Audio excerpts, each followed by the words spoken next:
আমাদের social manner অনেকের জানা নাই। সোশ্যাল ম্যানার, কোথায় কি করতে হয়, কিভাবে কি করতে হয়, আমরা এগুলো জানি না।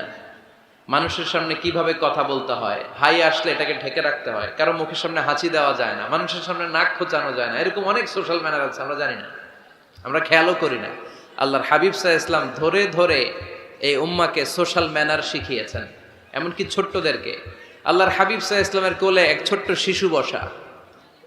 আল্লাহর হাবিব সাল্লাল্লাহু আলাইহি ওয়াসাল্লাম দাওয়াত খেতে গেলেন, এক ছোট্ট সাহাবী শিশু এসে আল্লাহ রাসূল সাল্লাল্লাহু আলাইহি ওয়াসাল্লামের কোলে বসলো। খাবার দেয়া হলো, ছোট্ট মানুষ বা হাত দিয়ে খাবার এইটা ধরে ওইটা ধরে ওইটা ধরে, আছে না এরকম? বাচ্চারা দেখবেন খেতে পারবে এতটুকু, নষ্ট করে এতগুলো, এইটা ধরে ওইটা নেয় ওইটা ফালায়।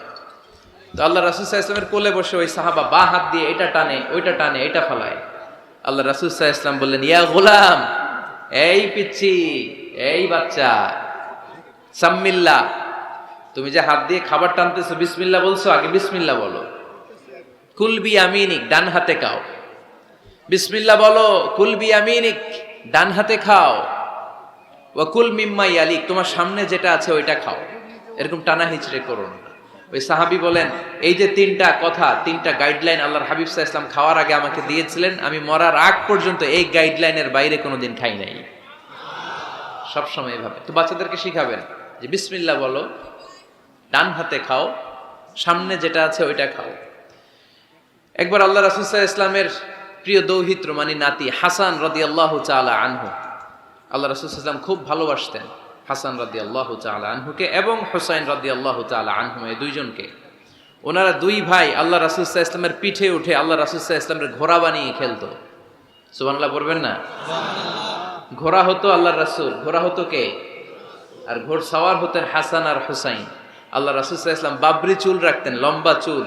ঘোড়ার ঘাড়ে যেমনি রশি থাকে, হাসান হোসেন রাসূল সাল্লাল্লাহু আলাইহি ওয়াসাল্লামের চুলগুলোরে ধরে টেনে টেনে এরকম ঘোড়া ঘোড়া খেলতেন। সুবহানাল্লাহ বললেন না?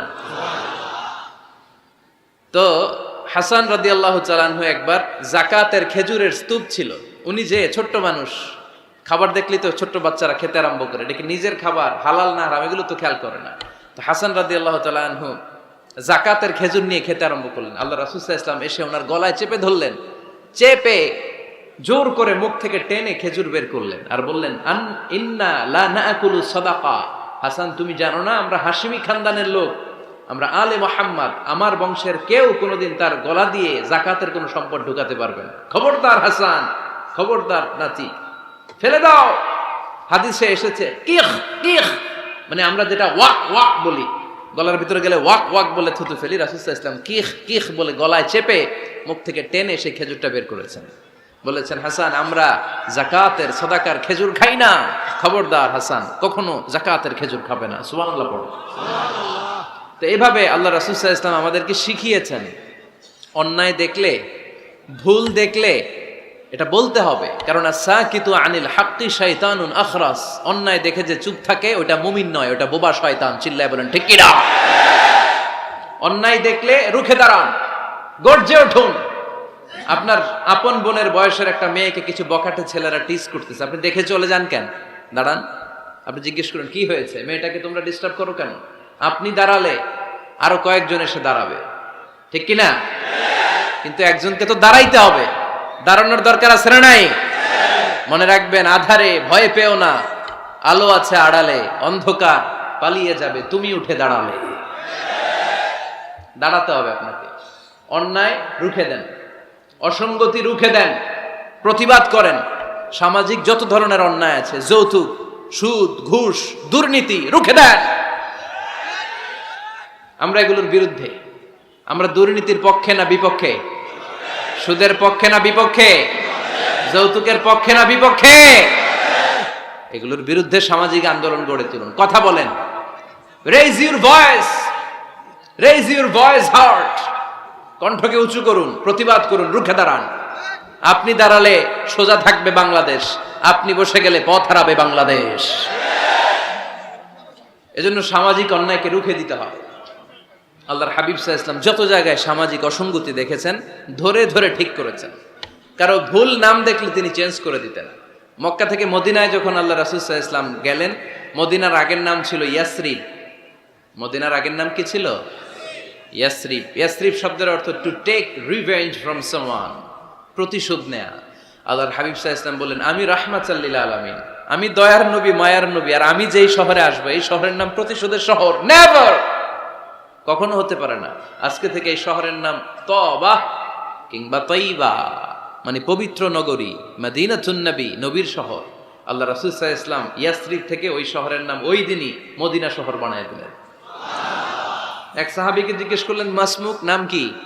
বলে, আমার নাম হচ্ছে হাজান। হাজান মানে দুশ্চিন্তা, অ্যাংজাইটি, মানে যে সব সময় টেনশন করে। আল্লাহ রাসূল সাল্লাল্লাহু আলাইহি ওয়াসাল্লাম বলেন, এটা একটা নাম হলো মিয়া? টেনশন কি কারো নাম হয়? রাসূল সাল্লাল্লাহু আলাইহি ওয়াসাল্লাম বললেন, শোনো, তোমাকে একটা পরামর্শ দেই, এই টেনশন নাম বাদ দাও, তুমি হাজান নাম কেটে সাহাল নাম রাখো, সাহাল। এখন হাজান বলে, আমি ছোট্টবেলা থেকে সবাই আমারে চেনে হাজান নামে, এখন আমার নাম যে সাহাল, এটা আবার ঘোষণা দিতে হবে, দরকার নাই, আমার হাজান আছে, এটাই ভালো, টেনশন সমস্যা নাই। ও এবার বাড়িতে চলে যাওয়ার পরে আল্লাহ সব টেনশন ওর মাথার উপরে চাপাইছে। ওর এই বিপদ, ওর ব্যবসায় মন্দা, ওর পেটে ব্যথা, ওর জ্বর, ওর অসুস্থতা, ওর ঘরে শান্তি নাই, একটার পর একটা টেনশন আরো বেড়ে গেছে। সবাই বলে হাজান, ওই যে রাসূল সাল্লাল্লাহু আলাইহি ওয়াসাল্লাম সুন্দর নাম দিয়েছিল ওইটা নেও না, এই জন্য টেনশন বাড়ছে। যাও রাসূল সাল্লাল্লাহু আলাইহি ওয়াসাল্লামের কাছে ক্ষমা চেয়ে নাম ফেরত করে নিয়ে আসো। হাজান এবার যে বলে, ইয়া রাসূলুল্লাহ, আমার হাজান নামের দরকার নাই, আপনি যেটা সাহাল দিয়েছিলেন ওইটাই ভালো। সাহাল শব্দের অর্থ সহজ। সাহাল মানে কি? ওই সাহাল রাদিয়াল্লাহু তাআলা আনহু বলে, আমি রাসূল সাল্লাল্লাহু আলাইহি ওয়াসাল্লামের কাছে ক্ষমা চেয়ে ওনার দেয়া নাম নিয়ে আসলাম, সাহাল। তারপর থেকে সবাই আমাকে ডাকে সাহাল। সাহাল মানে সহজ। আর ওই দিন থেকে মরার আগ পর্যন্ত আমার জীবনে আর কোনো টেনশন আসে নাই, সব কাজরে আল্লাহ সাহাল অর্থাৎ সহজ করে দিয়েছেন। পড়েন সুবহানাল্লাহ। এজন্য উঠে দাঁড়াতে হবে, রুখে দিতে হবে সব অন্যায়। রাজি আছেন তো? যে সূরা থেকে কথা শুনবো এটাকে বলে সামাজিক রীতিনীতির সূরা।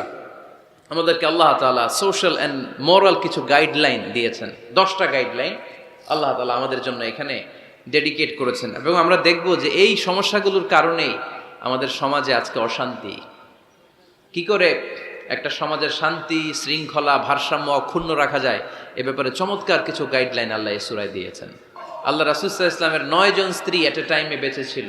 মোট স্ত্রী 11 জন, দাসী 2 জন, সব মিলে 13 জন, আর এট এ টাইমে বেঁচে ছিল 9 জন। আল্লাহর হাবিব সাল্লাল্লাহু আলাইহি ওয়াসাল্লামের আলাদা কোনো ঘর ছিল না।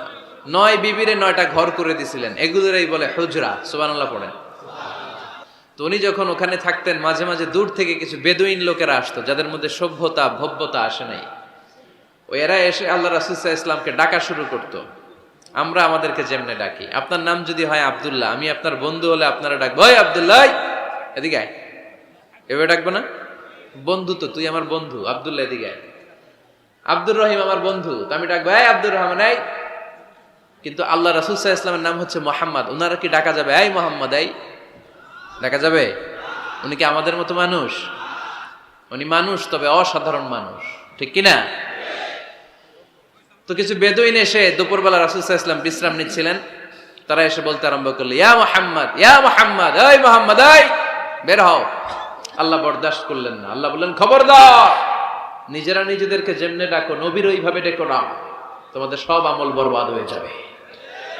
অপেক্ষা করো, অপেক্ষা করো, অ্যাপয়েন্টমেন্ট নাও, পারমিশন নাও, সালাম দাও। কার কথা? চিল্লায় বলতে হবে কার? রব্বুল আলামিন বলেন, ইয়া আইয়ুহাল্লাযীনা আমানু লা তাদখুলু বুয়ুতান গায়রা বুয়ুতিকুম হাত্তা তাস্তানিসু ওয়া তুসাল্লিমু আলা আহলিহা যালিকুম খায়রুল লাকুম লাআল্লাকুম তাযাক্কারুন। পড়েন আল্লাহু আকবার। আল্লাহ বললেন, ও বিশ্বাসীরা শোনো শোনো, তোমাদের ঘর ছাড়া অন্য কারো ঘরে যদি যাও, অপরিচিত কারো বাসায় যদি যাও, যাওয়ার আগে অনুমতি নাও আর সালাম দাও।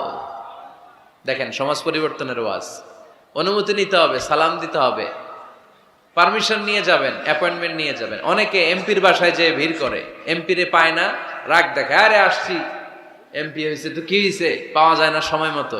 এমপিরও কাজ আছে না নাই? উনি তো আপনাদের জন্যই কাজ করেন, নিজে মিটিংগুলো করে আপনাদের জন্য, এই নির্বাচনী এলাকার জন্য করে, এগুলো বুঝতে হবে। অনেক ব্যস্ত মানুষ। হুজুরের বাসায় যে, এই হুজুর নামে না এখনো, এতক্ষণ ধরে বসে আছি, 2 কাপ চা দিয়ে বসায় রাখছে আমাদেরকে, এরকম অভিযোগ আছে না নাই? কিন্তু হুজুরও মানুষ, হুজুরের ঘুমানো লাগে, হুজুরের গোসল করা লাগে, হুজুরের বিশ্রাম লাগে, হুজুরের ফ্যামিলি আছে, হুজুরও অসুস্থ হয়, হুজুর রোবট না, ঠিক কিনা? এগুলো একটু বোঝার চেষ্টা করবেন, একটু আমলে নেবেন। এজন্য সুন্নাহ হচ্ছে কারোর সাথে দেখা করার আগে অনুমতি নিয়ে যাওয়া। মোবাইল থাকলে ভাই বিকেলে একটু আসতে চাই, উনি যদি বলে হ্যাঁ আসেন, যাবেন, তাহলে 1 নাম্বার সুন্নাহ অ্যাপয়েন্টমেন্ট নেওয়া। 2 নাম্বার সুন্নাহ যে সালাম দেওয়া, অনুমতি চাওয়া। কারো ঘরে হুট করে দরজায় ধাক্কা মেরে ঢুকা যাবে? আগে কি দিবেন? আওয়াজ করে বলেন, আগে কি দিবেন? সালাম। তারপর আপনার নাম বলবেন। কি বলবেন? আল্লাহর হাবিব সাল্লাল্লাহু আলাইহি ওয়াসাল্লাম ওনার ঘরে বসা, এক সাহাবী এসে দরজার মধ্যে কাড়া নাড়লেন। আল্লাহর হাবিব সাল্লাল্লাহু আলাইহি ওয়াসাল্লাম বললেন, মান্দা, কে দরজায় কাড়া নাড়ে? সাহাবী বললেন, আনা, আমি। বিশ্বনবী বললেন, মান আনতা, তুমি কে? সাহাবী কয়, আনা আনা। আরে নবী, আমি। রাসূল সাল্লাল্লাহু আলাইহি ওয়াসাল্লাম, কিসের আনা আনা? নাম বলো মিয়া। আনা কান্নাহু কারিহাহা। রাসূল সাল্লাল্লাহু আলাইহি ওয়াসাল্লাম ওর কথাটাই রিপিট করলেন। রাসূল সাল্লাল্লাহু আলাইহি ওয়াসাল্লাম জিজ্ঞেস করলেন, কে? বলে, আমি। আরে তুমি কে? সাহাবী বলে, হুজুর আমি। আল্লাহ রাসূল বলে, আমি। এটা কোনো নাম হইল? নাম বলো। আল্লাহ রাসূল সাল্লাল্লাহু আলাইহি ওয়াসাল্লাম রেগে গিয়ে 2 বার বললেন, আমি। তা আমি বললেন না, আবার নামটা বলবেন। আমি কোনো নাম হইল? তো সাহাবী বললেন, আমি। রাসূল সাল্লাল্লাহু আলাইহি ওয়াসাল্লাম বললেন, না, আমি তোমার নাম না, তোমার নাম বলবে। তাহলে কারোর সাথে দেখা করতে গেলে প্রথম কাজ হচ্ছে অ্যাপয়েন্টমেন্ট নেওয়া, 2 নাম্বার অনুমতি চাওয়া, দরজায় নক করে সালাম দেওয়া, আর নাম বলা। রাজি আছেন? অনুমতি ছাড়া কারো ঘরে ঢুকবেন না। এটা কি আপনাদের মনে থাকবে? এক সাহাবী বললেন, ইয়া রাসূলুল্লাহ, ইয়া হাবিবাল্লাহ, আমার ঘরে কেউ নাই, শুধু আমি থাকি আর আমার আম্মা থাকে। আস্তাযিনু আলা উম্মি, আমার মায়ের ঘরে যেতেও কি আমার অনুমতি লাগবে নাকি? আল্লাহর হাবিব বললেন, তুহিব্বু আন তারাহা উরিয়ানা, তুমি কি চাও নাকি তোমার মাকে তুমি উলঙ্গ দেখবে? সাহাবী বললেন, না, কশিন কালেও আমার মারে আমি উলঙ্গ দেখতে চাই না। আল্লাহর হাবিব সাল্লাল্লাহু আলাইহি ওয়াসাল্লাম বললেন, ইদান ইস্তাযিন আলাইহা, তাহলে তোমার মার ঘরে ঢোকার আগেও অনুমতি নিয়ে ঢুকবা।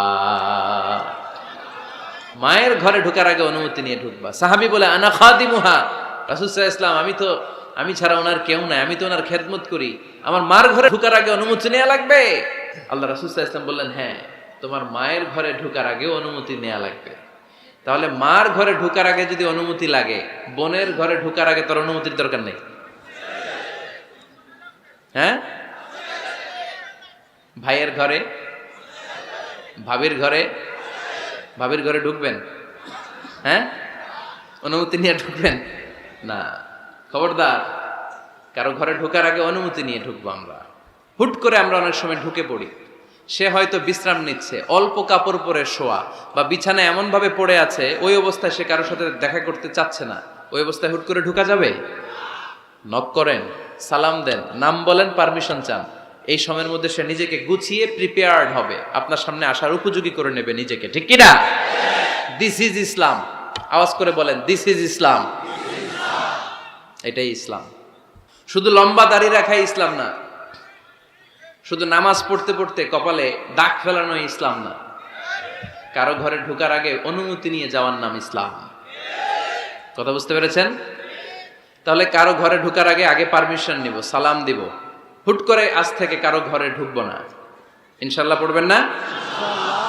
রব্বুল আলামিন এই সূরাটা শুরু করলেন ঈমানদারদেরকে ডেকে। এই সূরার মধ্যে রব্বুল আলামিন 5 বার ঈমানদারদেরকে ডাক দিয়েছেন, আর একবার গোটা বিশ্বের সব মানুষদেরকে ডাক দিয়েছেন। পড়েন সুবহানাল্লাহ। আল্লাহ বললেন, ইয়া আইয়ুহাল্লাযীনা আমানু লা তুকদ্দিমু বাইনা ইয়াদাইল্লাহি ওয়া রাসূলিহি ওয়াত্তাকুল্লাহ ইন্নাল্লাহা সামিউন আলীম। আল্লাহ বললেন, অবিশ্বাসীরা শোনো, প্রথম গাইডলাইন, এই সমাজে যদি শান্তি চাও, সমাজটারে যদি সুন্দর বানাতে চাও, আল্লাহ রাসূলের বিধানের উপরে কোনো কথা বলো না। আল্লাহ রাসূল যেই বিধান দিয়েছেন ওই বিধানটাই ফাইনাল। আল্লাহ রাসূল যা বলছে ওইটা ফাইনাল না, আমার যা মন চায় ওইটা ফাইনাল? কারটা ফাইনাল? আল্লাহ রাসূলেরটা ফাইনাল।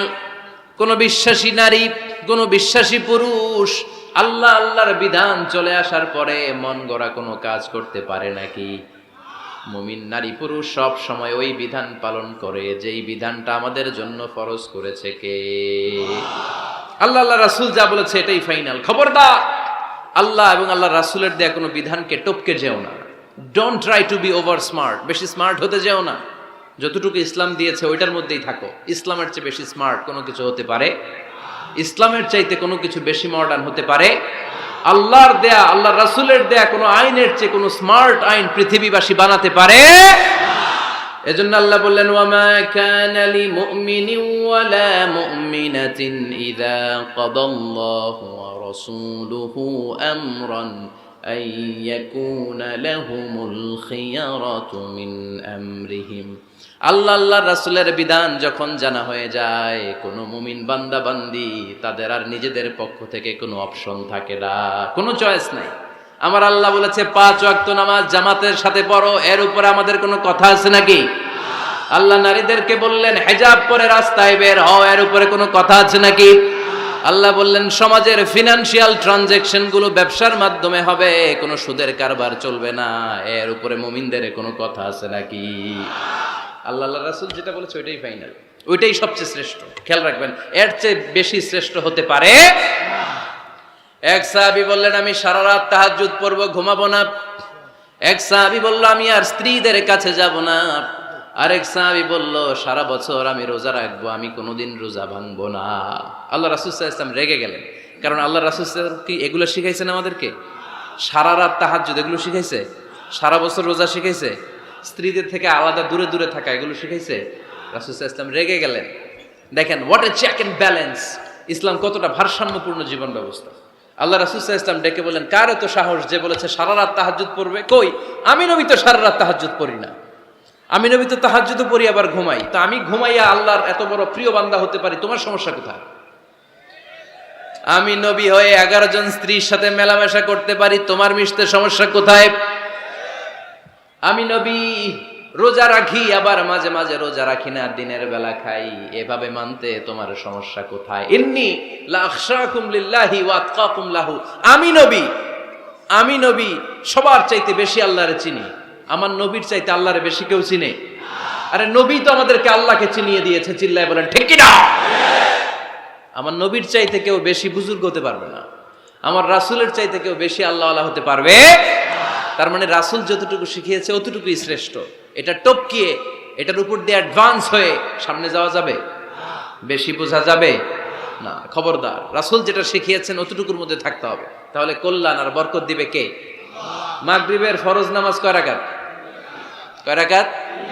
কেউ যদি বলে আমি অনেক বড় আল্লাহর ওলি, আমি 5 রাকাত পড়বো সওয়াব বেশির জন্য, হ্যাঁ কি কয়? হবে না। 5 রাকাত তো সেজদা কয়েকটা বেশি আছে, ওটার মধ্যে রুকু কয়েকটা বেশি, কষ্টও বেশি, হবে?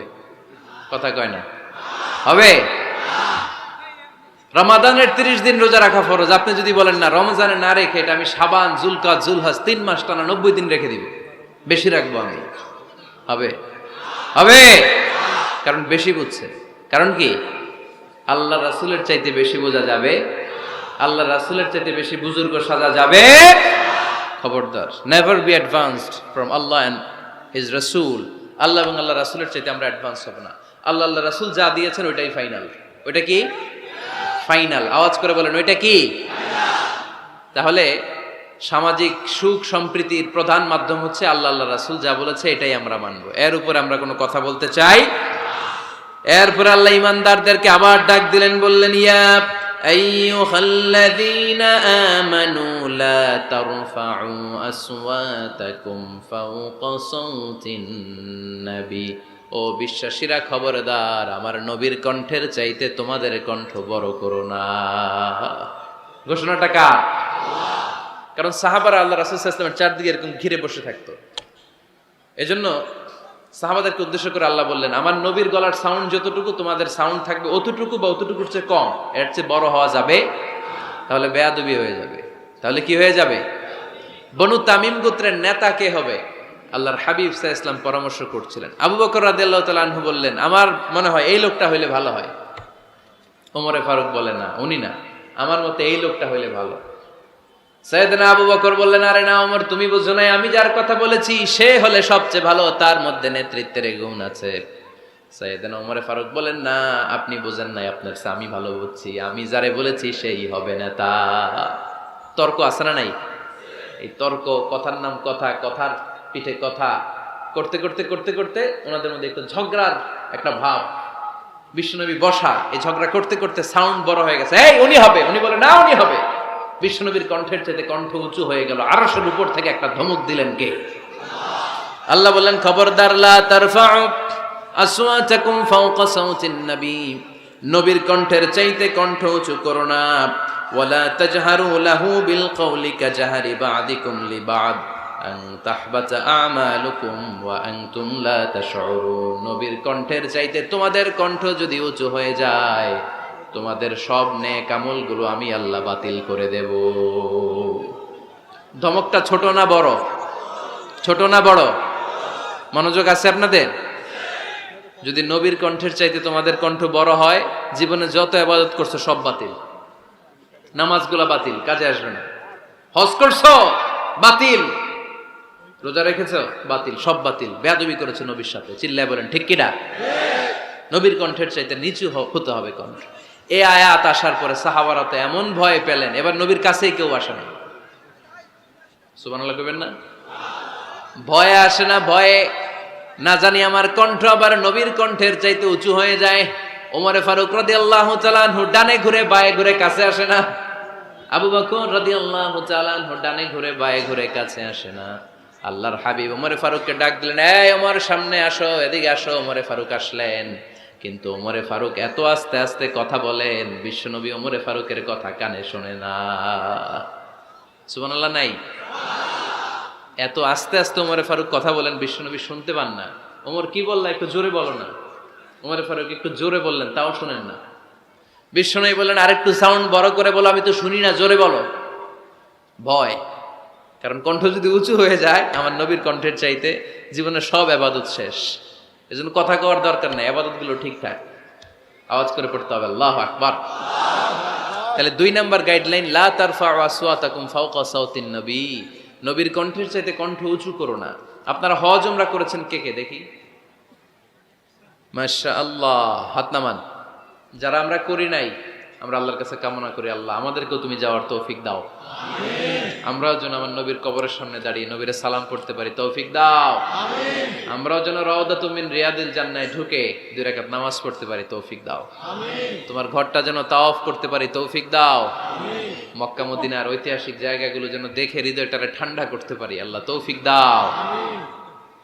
তো যারা গিয়েছেন তারা জানেন, মসজিদে নববীতে নামাজের পরে আপনারা যখন পূর্ব দিকে, প্রথম কাতারের পূর্ব দিকে সবাই লাইন ধরে যেতে যেতে প্রথমে বাম দিকে পড়ে রাউদাতুল মিন রিয়াদিল জান্নাহ, জান্নাতের বাগান সমূহ থেকে একটা বাগান। পুরো মসজিদে নববীর কার্পেটের এক কালার, ওই রাউদাতুল মিন রিয়াদিল জান্নাহর কার্পেটের আরেক কালার। আল্লাহ রাসূল সাল্লাল্লাহু আলাইহি ওয়াসাল্লামের ঘর আর মিম্বার এতটুকু জায়গাকে অন্য কালারের কার্পেট দেয়া হয়েছে। এটা দুনিয়ার বুকে জান্নাতের টুকরার মধ্যে থেকে একটা টুকরা। কোন সুবহানাল্লাহ। হাজিরা খুব ভিড় করে এখানে নামাজ পড়ার জন্য। এটা বাম দিকে পাবেন। এরপরে যেতে যেতে কিছু দূর যাওয়ার পরেই বাঁ দিকে পাবেন বিশ্বনবী সাল্লাল্লাহু আলাইহি ওয়াসাল্লামের কবর, আল কবর আশ শরীফ। আমার নবী এখানে শুয়ে আছে। যেই নবীর কথা আজীবন ওয়াজে শুনলেন, যেই নবীরে নামাজের তাশাহুদে বসে সালাতু সালাম পড়ে শোনান, যে নবীর জন্য দেহের তাজা রক্ত আমরা বিলিয়ে দিতে রাজি, ওই নবীর কবরের সামনে যেয়ে যখন দাঁড়াবেন আর ভাববেন আমার আর নবীর থেকে ব্যবধান 5-6 হাত, এইখানে আমার নবী শুয়ে আছে, এইখানে আমি, আপনি কি ধৈর্য ধারণ করতে পারবেন? কথা বলেন, নিজেকে সামলে রাখতে পারবেন?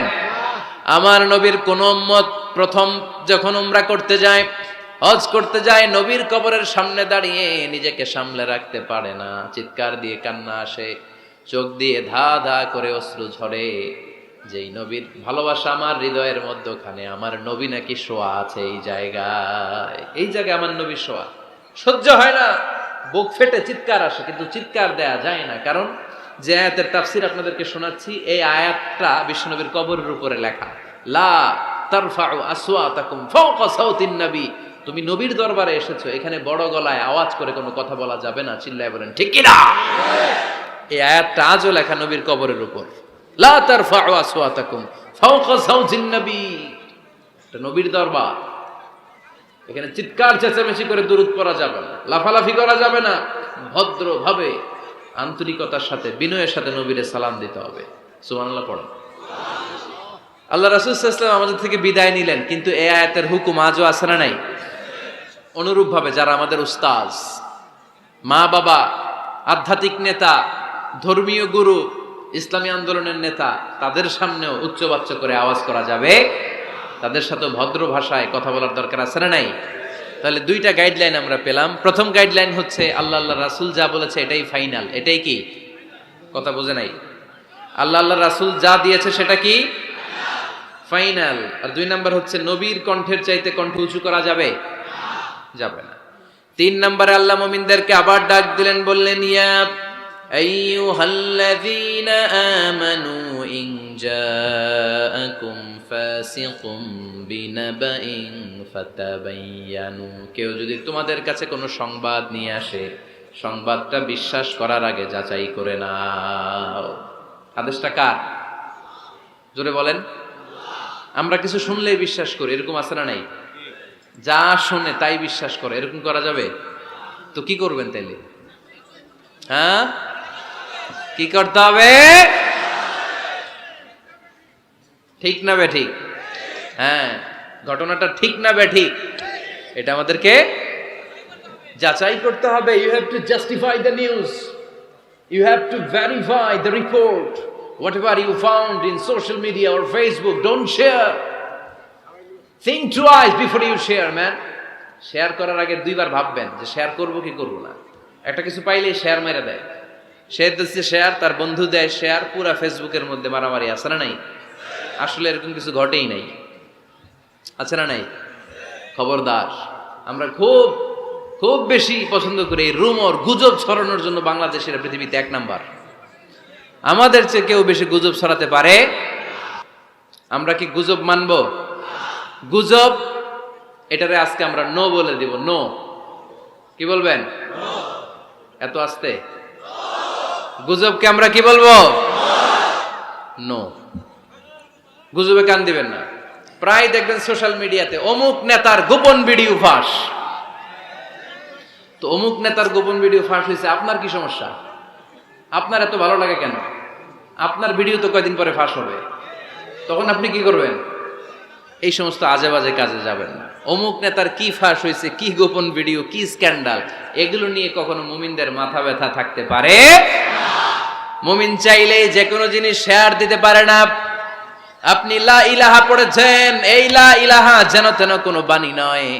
এই লা ইলাহার ঘোষণা দিয়ে যে মুমিন হয়, তার হাতগুলো আল্লাহর কাছে একেবারে সারেন্ডার, তার জিহ্বাটা সারেন্ডার, তার চোখগুলো সারেন্ডার, তার কানগুলো সারেন্ডার। সে চাইলেই মন যা চায় তা করতে পারে না, ঠিক কি না? আপনার কান দিয়ে যা শুনতে মন চায় শুনতে পারবেন? কেন পারেন না? কারণ আপনি মুমিন, ঠিক কি না? চোখ দিয়ে যা দেখতে মন চায় দেখা যায়। যেন কানে শুনি সদা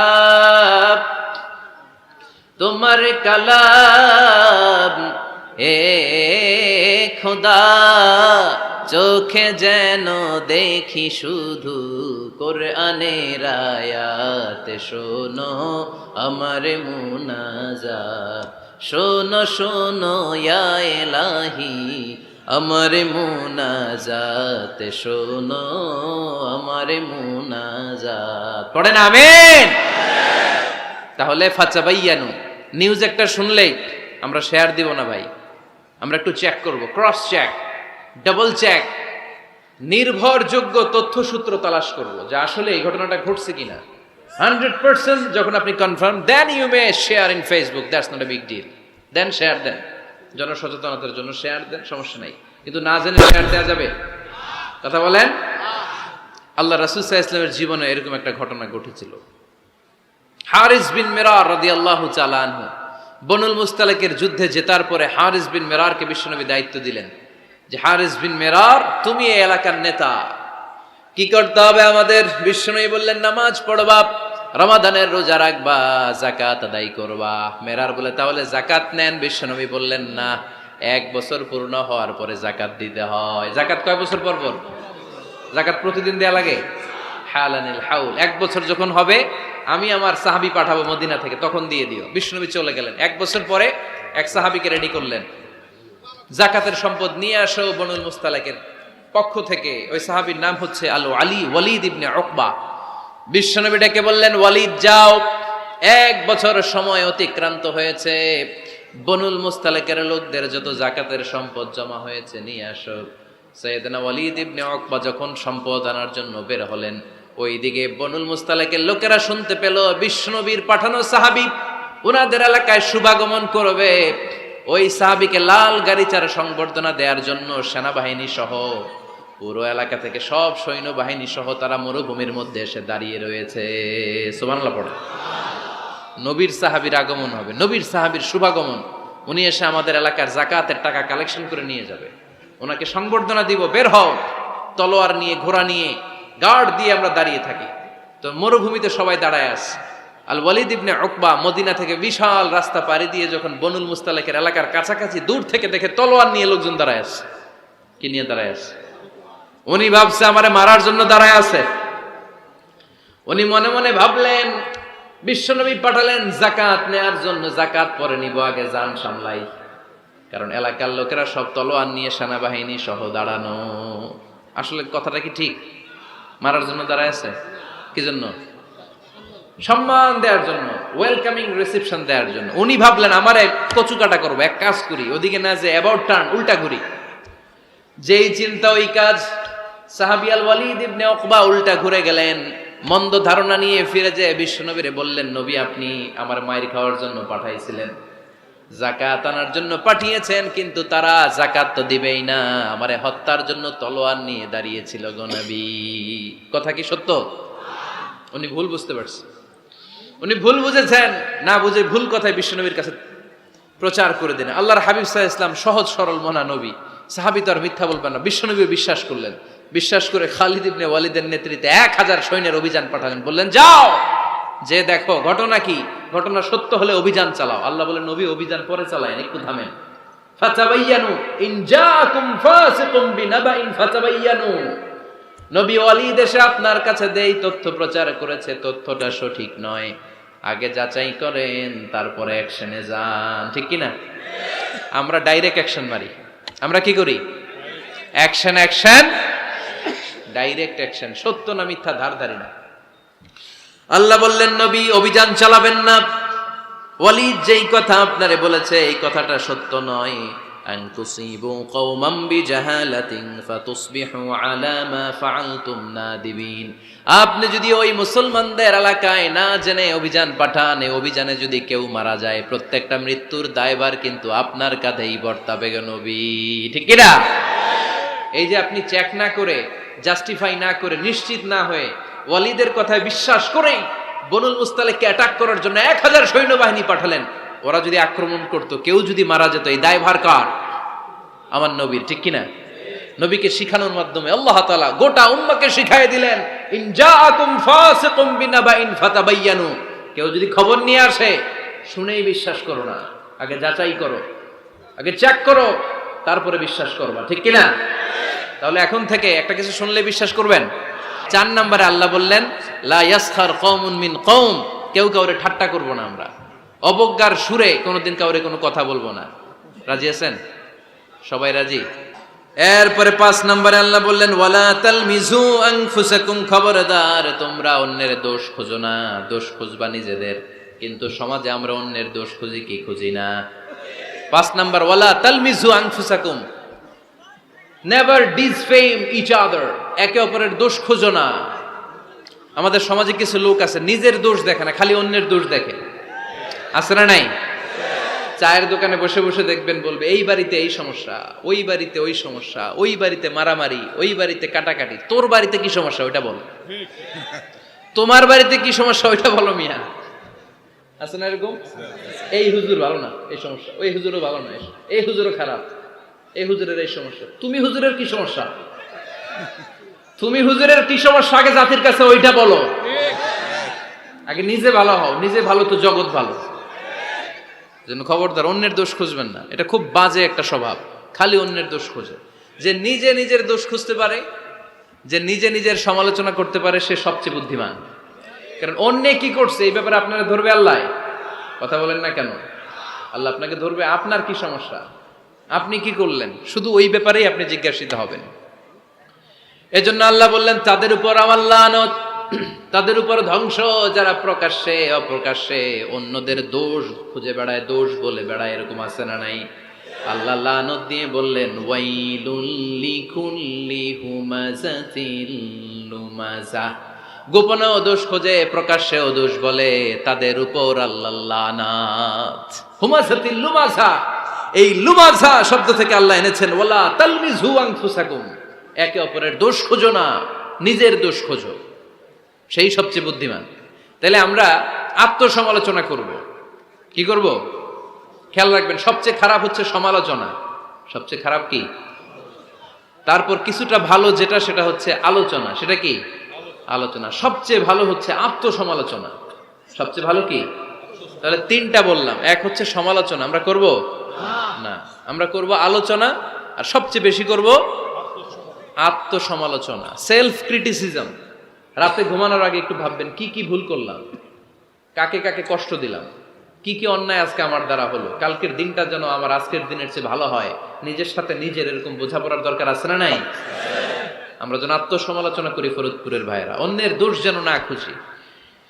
small people talk about people, যারা নিচু মনের মানুষ এরা শুধু মানুষের দোষ খুঁজে বেড়ায়, মানুষ নিয়ে কথা কয়, এই মানুষ, এই মানুষের সমস্যা, এই সমস্যা। Average people talk about things and story and the incidents.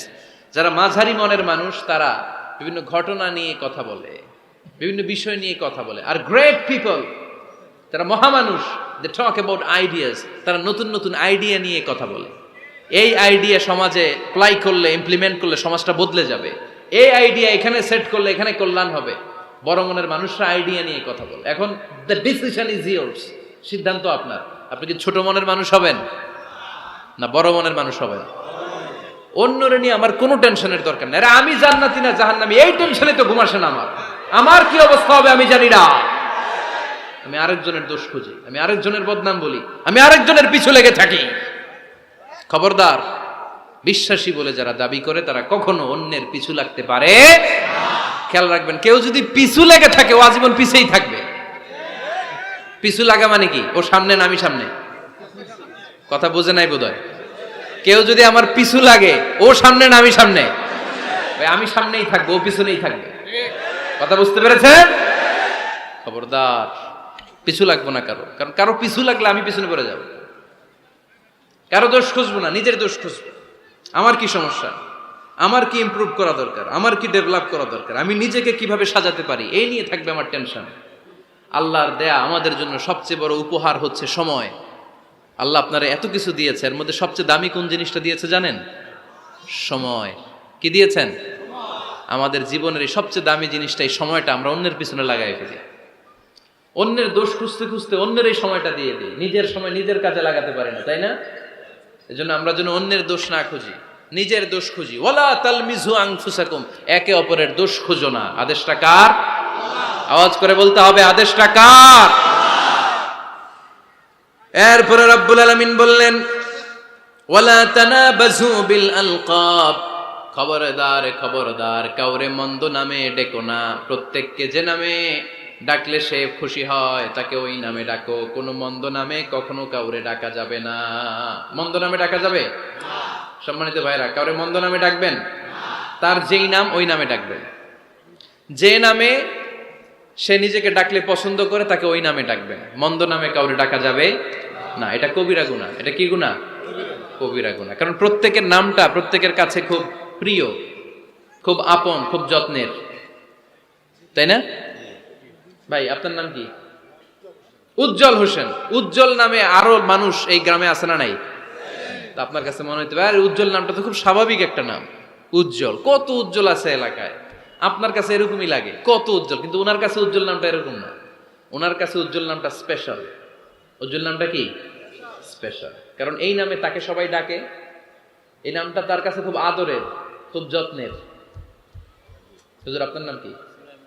Sulaiman Faruqui. আপনার কাছে মনে হতে পারে আরে কত সুলাইমান তো জীবনে দেখছি। কত সুলাইমান আছে বাংলাদেশে, 10,000 সুলাইমান আছে না নাই? আছে। তো আপনার কাছে এরকম মনে হয়, কিন্তু ভাইজানের কাছে কি এরকম মনে হয়? ভাইজানের কাছে সুলাইমানটা খুব দরদের, খুব প্রিয়, খুব আদরের, কারণ এই নামে ভাইজানকে সবাই চিনে, ঠিক কিনা?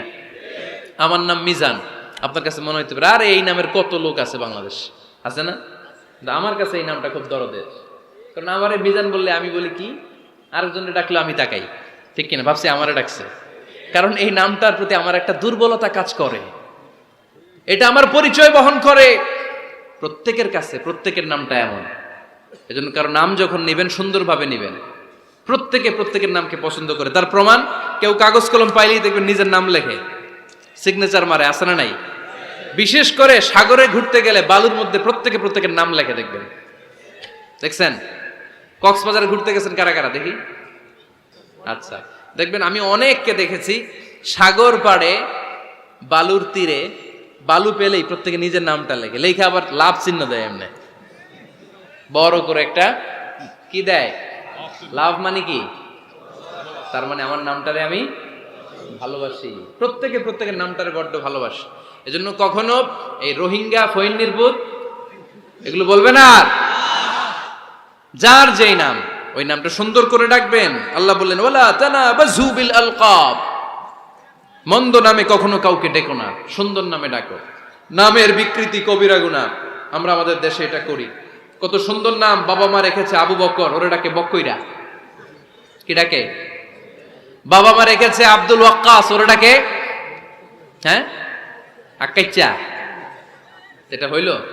এগুলো করবেন আল্লাহর নামের সাথে মিলায়। কি সুন্দর নাম, আব্দুল কুদ্দুস, ওরে কি ডাকে? হ্যাঁ, আজকে থেকে আর ডাকবেন? ডাকবেন আর? তাহলে প্রত্যেককে আমরা প্রত্যেকে সুন্দর নামে ডাকতে রাজি আছি না নাই? এরপরে আল্লাহ 8 নম্বরে বললেন ইয়া আইয়ুহাল্লাযীনা আমানু জতানিবু কাসীরাম মিনাল-যান ইন্না বা'দায-যান্নি, খবরদার আন্দাজ অনুমান করে কথা বলো না। ইজতানিবু কাসীরাম মিনাজ-যান, অতিরিক্ত আন্দাজ আর অনুমান নির্ভর কথা থেকে বেঁচে থাকো। আদেশটা কার? আন্দাজে কোনো কথা আমরা বলবো না, অনুমান নির্ভর কথা বলবো না, কারণ ইন্না বা'দায-যান্নি ইস, বেশিরভাগ আন্দাজ অনুমান নির্ভর কথাগুলো মিথ্যা হয়, ফলে পাপ হয়, ঠিক কিনা? আপনি জীবনে যত আন্দাজ করে কথা বলেছেন তার বেশিরভাগই মিথ্যা, বেশিরভাগই ভুল। তাহলে আন্দাজ অনুমান নির্ভর কথা কোনো মুমিন বলতে পারে? খবরদার, আন্দাজ অনুমান নির্ভর কোনো কথা আমরা বলবো না। আল্লাহর হাবিব সাল্লাল্লাহু আলাইহি ওয়াসাল্লাম বলেছেন ইয়াকুম ওয়ায-যান ফা ইন্নায-যান্না আকযাবুল হাদিস, তোমরা ধারণা করা থেকে, অনুমান নির্ভর, আন্দাজ নির্ভর কথা থেকে বেঁচে থাকো, কেননা আন্দাজ নির্ভর কথাগুলো হচ্ছে মহাপাপ। আন্দাজে কথা বলা যাবে? আন্দাজ অনুমান নির্ভর কথা বলা যাবে না, কারণ আন্দাজ আর অনুমান কখনো সত্যের বিকল্প হতে পারে। ইয়াত্তাবিউনা ইল্লা যান, ইয়াত্তাবিউনা ইল্লা যান ওয়া ইন্নায-যান্না লা ইউগনি মিনাল হাক্কি শাইআ। কিছু লোক আছে আর আন্দাজ নির্ভর কথা বলে, আর আন্দাজ কখনো সত্যের বিকল্প হতে পারে। আজ থেকে আন্দাজে কথা আমরা বাদ দিয়ে দিব। রাজি? একমত না দ্বিমত? আওয়াজ করে বলেন, একমত না দ্বিমত? খবরদার আন্দাজ করবেন না। যদি আন্দাজ করেন ভালো আন্দাজ করবেন। আন্দাজ করলে কি আন্দাজ করবেন? ভালো আন্দাজ। Come back positive, not go back negative. কোনো নেগেটিভ আন্দাজ আমরা করতে চাই না। ভাবলে পজিটিভ ভাবনা, অনুমান করলে পজিটিভ। কিছু লোক আছে খালি নেগেটিভ। আল্লাহ তুমি আমাদেরকে পজিটিভ মাইন্ডেড হওয়ার তৌফিক দান করো, আমরা পড়ি আমিন। এই দেশে যে কি পরিমাণে আন্দাজে কথা চলে, চলে না? আপনি দেখলেন আপনার এক বন্ধু রিকশায় করে এক মেয়েকে নিয়ে ঘুরে বেড়াচ্ছে, এটা দেখেই এসে বলা শুরু করলেন আমি তো দেখছি আমার বন্ধু প্রেম ভালোবাসা শুরু করছে, এক মেয়ের নিয়ে প্রেমে পড়ে গেছে, আমার বন্ধু তো প্রেমে হাবুডুবু খায়। কেমনে বুঝলি? কারণ আমি নিজ চোখে দেখেছি। মেয়ে নিয়ে রিকশায় ঘুরতেছে, বান্ধবীর নিয়ে, প্রেমিকারে নিয়ে রিকশায় ঘুরে। এমনও হতে পারে আপনার বন্ধুর পাশে রিকশায় যে মেয়েটা বসা ছিল সেটা তার আপন বোন, হতে পারে না? তার পাশে যে মেয়েটা বসা ছিল এটা তার আপন ভাগ্নি, হতে পারে তার আপন খালা, হতে পারে না? ওর কিছু হয় নাই, আপনার গুনার পাল্লাকে আপনি ভারী করেছেন, ঠিক কিনা? কারণ ঠোঁট কালো দেখলে আমরা আন্দাজে বলি লোকটা মনে হয় সিগারেট খায়, আছে না নাই? সিগারেট না খেয়েও ঠোঁট কালো হতে পারে কি পারে না? বিয়ের পরে যদি কেউ হুন্ডা কিনে, বিয়ের পরে যদি হুন্ডা কিনে, কিসের হুন্ডা? এই দেখছেন, আন্দাজে মেরে দিছে যৌতুক। তো ও যখন হুন্ডা পাইছে বা কিনছে বা কোত্থেকে আনছে, কত টাকা খরচ করে কিনলো, কেমনে আনলো, কিস্তিতে আনলো না সরাসরি আনলো, মাথার ঘাম পায়ে ফেনে আনলো না বন্দুকটা চালাইতেছে, জানেন আপনি? এগুলো ধারণা করেন কেন? আন্দাজে আন্দাজে ধারণা করেন কেন? আজকে থেকে আন্দাজের গোষ্ঠী কিলাই আমরা। আন্দাজে কথা বলা যাবে? খবরদার। ইজতানিবু কাসীরাম মিনাজ-যান। ভাই, এগুলো করে আমরা আমাদের সমাজটাকে জাহান্নামের টুকরা বানিয়ে দিয়েছি। আর কত? আর না, অনেক হয়েছে, এবার থামেন, থামেন, স্টপ, থিংক টুয়াইস। একটু ভাবেন কি বলছি আমি। প্রতিটা কথার জবাবদিহিতা সেদিন চাইবে কে? আল্লাহ। এজন্য 8 নম্বরে বললেন আন্দাজে কথা বলো না। 9 নম্বরে আল্লাহ বললেন ওয়ালা তাজাসসু, গোয়েন্দাগিরি করো না। গোয়েন্দাগিরি আছে না নাই? সামাজিক ভারসাম্য শৃঙ্খলার জন্য গভর্নমেন্টের যে গোয়েন্দা, ওইটা না, ওইটা ঠিক আছে। মদিনায় ছিল ওমরে ফারুকের গোয়েন্দা, আল্লাহ রাসূলের গোয়েন্দা। আমরা নিজেরা ব্যক্তিগত দায়িত্বে যে গোয়েন্দাগিরিটা করি, কারো জানলার ফাঁকা খোলা থাকলে চোখ দিয়ে যে উকিটা মারি, ওইটা নিষেধ। ওয়ালা তাজাসসু, গোয়েন্দাগিরি করো না। কিছু লোক আছে দেখবেন, এরা ফিসফিস করে কি যেন বলতেছে, উনি কান পেতে আছে, এইভাবে আছে না নাই? তো এরা কি বলে, এটা নিয়ে আপনার তো ইন্টারেস্ট কেন? ছিদ্র থাকলে অনেকে ওই দিক দিয়ে চোখ দেয়, আছে না নাই? টিনের ঘরের ছিদ্র, ওদিক দিয়ে চোখ দিতেছে। বিষ্ণু বলছেন, কোন ছিদ্র দিয়ে যদি কেউ চোখ দেয়, গুতা মেরে ওর চোখ কানা করে দাও।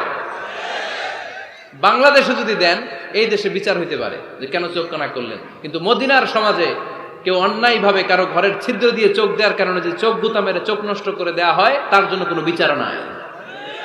কারণ তুমি অপরাধী, তুমি এত ছিদ্রান্বেষী কেন?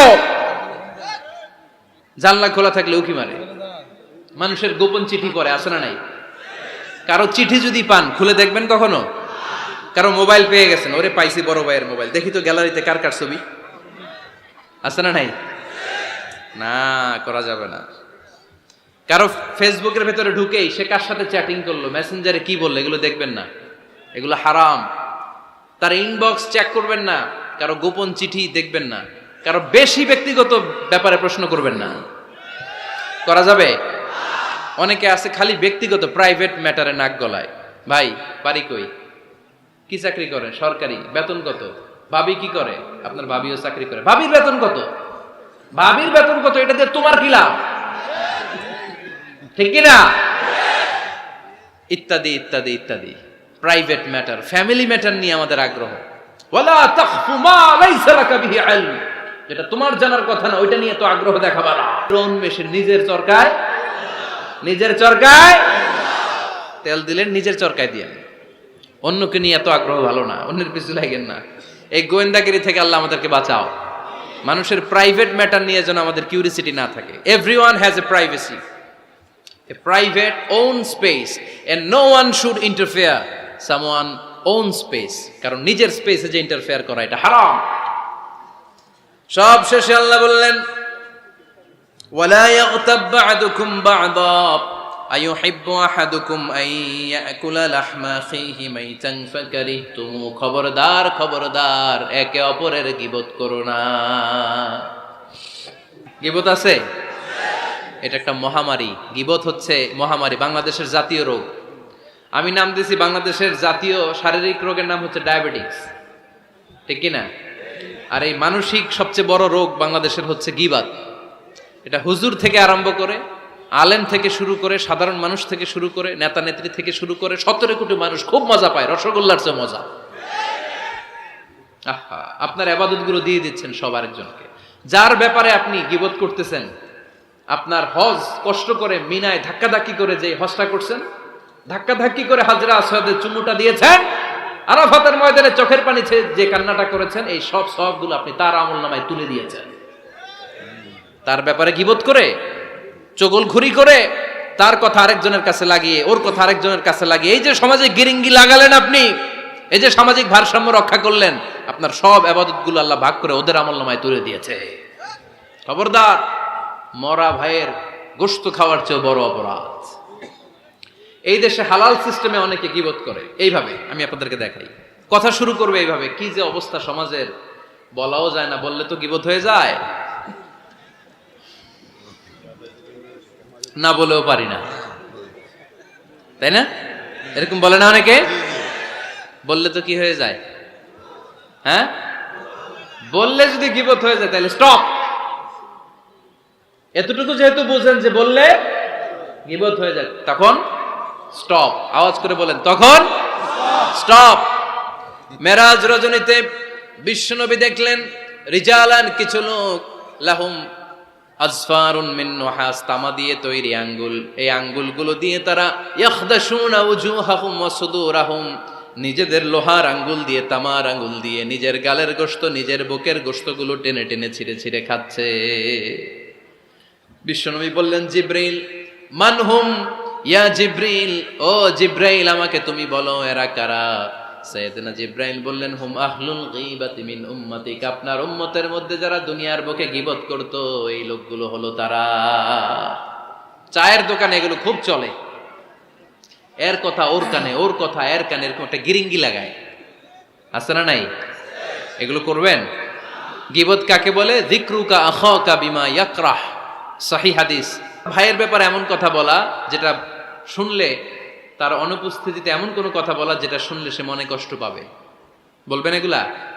না, স্পেসিফিক কিছু কাজে বলতে পারেন। যেমন সমাজে কেউ দুর্নীতি করতেছে, খুব খারাপ কাজ করতেছে, সমাজটাকে শেষ করে দিচ্ছে, তার বিরুদ্ধে জনমত তৈরি করার জন্য বলতে পারেন।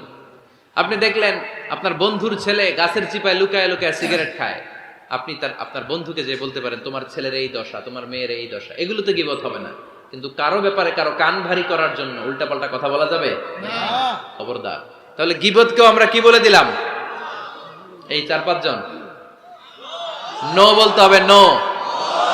গীবতকে আমরা কি বলবো? চগলখড়িকে কি বলবো? এগুলোর সাথে মুসলমানদের কোনো সম্পর্ক আছে?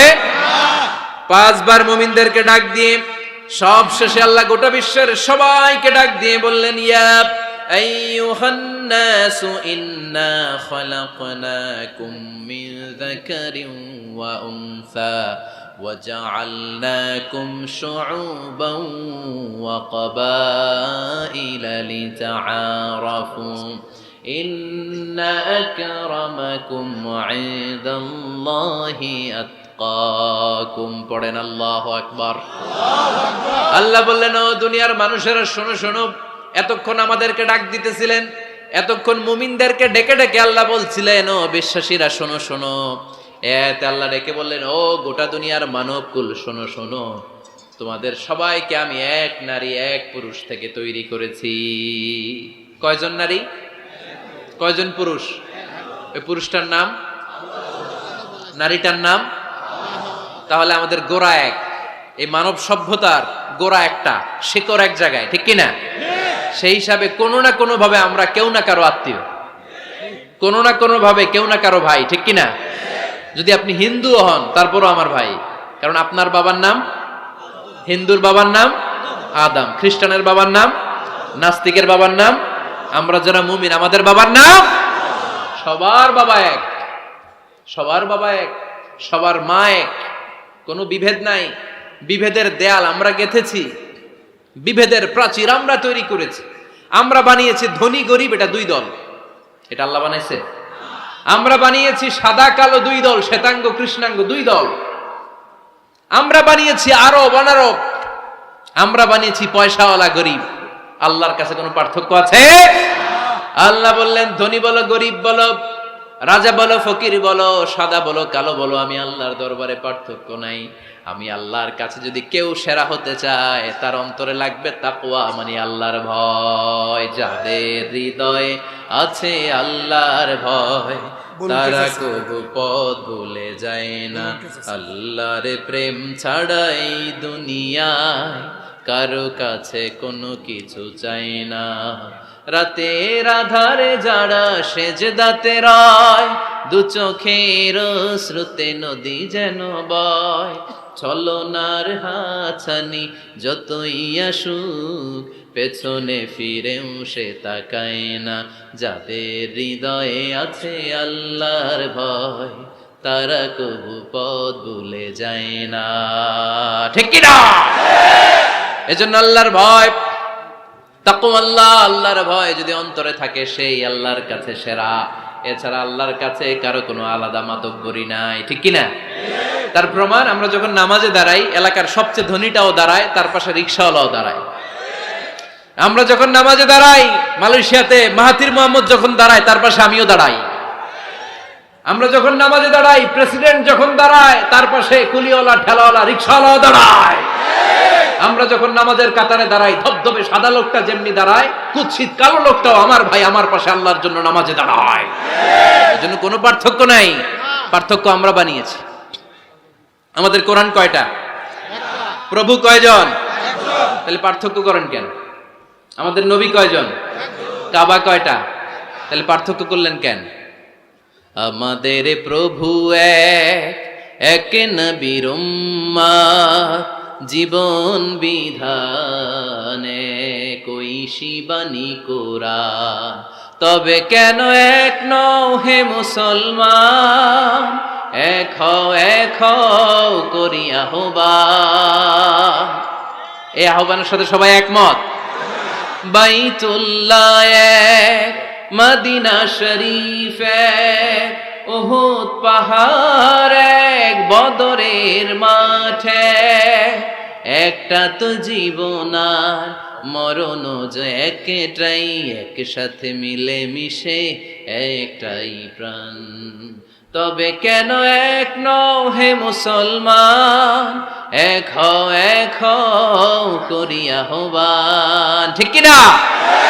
আমরা এক হতে চাই, আমরা বিচ্ছিন্ন থাকতে চাই না, কাদা ছোড়াছুরি করতে চাই না, আমরা মিলে যেতে চাই।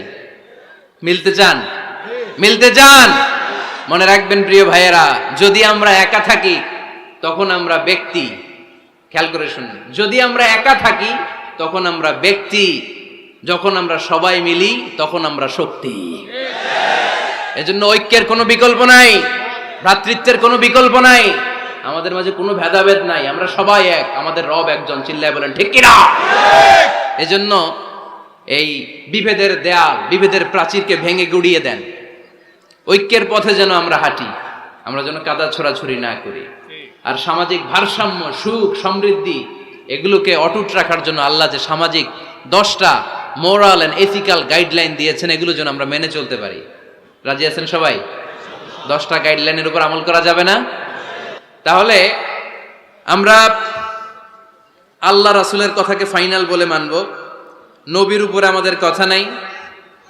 কোনো তথ্য শুনলেই এটা সত্য হোক আর মিথ্যা হোক, আমরা ফেসবুকে শেয়ার দিয়ে দিব কালকে থেকে। হ্যাঁ, কি করব? যাচাই। কারো আকৃতি গঠন নিয়ে আমরা তুচ্ছ জ্ঞান করব না। খবরদার, খবরদার। কারো দোষ খুঁজবো না, মন্দ নামে কাউরে ডাকবো না, আন্দাজে কোনো কথা বলবো না, আমরা গোয়েন্দাগিরি করব না, অন্যের গোপন বিষয় নিয়ে ঘাটাঘাটি করব না, গীবত করব না, আমরা নিজের দোষ খুঁজবো। রাজি আছেন সবাই? রাজি? আল্লাহ আমাদের কথাগুলো বুঝার ও আমল করার তৌফিক দান করেন। আমরা সবাই পড়ি আমিন। Rose TV 24. Enjoy by listening to the Holy Quran.